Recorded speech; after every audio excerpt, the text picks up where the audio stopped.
Absolutely. If you really look at what is happening in Pakistan right now, there's been a movement against blasphemy, which is, if you blaspheme against the Prophet of Islam, or you blaspheme against Islam in any which way, whether it's through literature, whether it's through,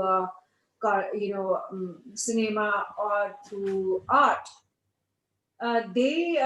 Pakistan state, and this is not just Pakistan army, but also Pakistan civilian government, which is being headed by Imran Khan at the moment. They are opposed to blasphemy, and they even go on to justify the violence that is committed in the name of blasphemy. For example, Prime Minister Imran Khan came out in support of the person who beheaded this French teacher recently, who had all he had done was he had in his class on freedom of expression shown the cartoons of Prophet Muhammad. From the French perspective, it is completely acceptable because French is a secular democracy, and French has a long history and tradition of lampooning and blaspheming against religion, and not just and it is not just Islam, but it is all religions.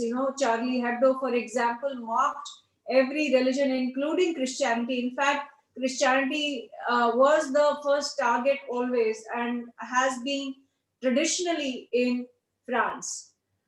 But as of today, Pakistani state, Pakistani civilian government is on the subside, and the in support of those who are against blasphemy, and also against those violent extremists in Pakistan who even justify this kind of violence. If you remember that, that there has been violence committed against those people who came out in support of blasphemers in Pakistan. For example, Punjab's Governor Salman Taseer, who had come out in support of Asia Bibi, who was falsely indicted in a case on blasphemy, and he was killed. He was killed by his own security guard, and it was at the end of the day. The It was celebrated in Pakistan. A lot of people came out in support of the guard who killed Salman Taseer. So that goes to show that Pakistan, as of today, is already in the grip of Islamic extremism, and also in the grip of this ideology, which it is exporting to Kashmir. And that's why Pakistan created terror groups like Hizbul Mujahideen, Lashkar-e-Taiba, Jaish-e-Mohammed, which are pan-Islamist groups, very much on the lines of Taliban, very much on the lines of Al-Qaeda, very much on the lines of the ISIS.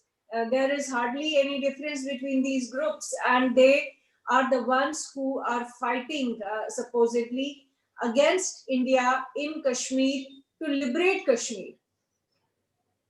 What I'm really saying is that the Islamist terror is founded not only in the ideology of, say, Wahhabism or Deobandi version of Islam, which is an extreme version, but also there's a certain social sanction, certain political sanction by the Pakistani state, Pakistani army, Pakistani civilian government towards this Islamist extremism.